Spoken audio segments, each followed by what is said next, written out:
The National Security Minister has declined to comment on whether Police Commissioner George Coelho was forced out of the position. However, he revealed that the process to select a Commissioner of Police will be changed as early as this year. TVJ's Shamela Mitchell reports. News emerged late last week that Police Commissioner George Coelho will be stepping down as head of the Jamaica Constabulary Force on Wednesday after 9 months on the job. But in recent times, the relationship between the Police Commissioner and the National Security Minister appears to have been tense.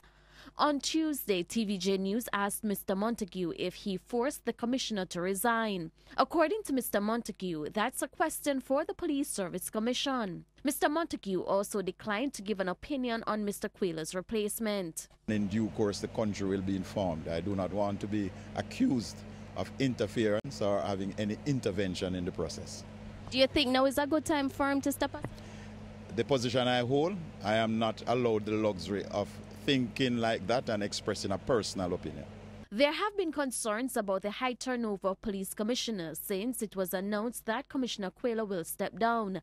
Mr. Montague says he too is concerned, which is why he noted changes are coming. I am one of those who are in the forefront of making the call. And yes, I will not only make the call, but I will also be making positive action to have that dealt with the new merger of the Police Services Commission and the Civilian Oversight Authority, as well as with the new Jamaica Constabulary Service Act. Mr. Montague says these changes could be as early as this year. We have given ourselves 6 months to bring those pieces of legislation to the Parliament, but I must pause to pay tribute to my predecessor, Mr. Bunting, who also did some work on these pieces of legislation.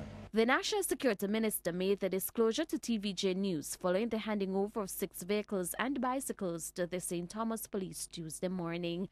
Shamela Mitchell, TVJ News.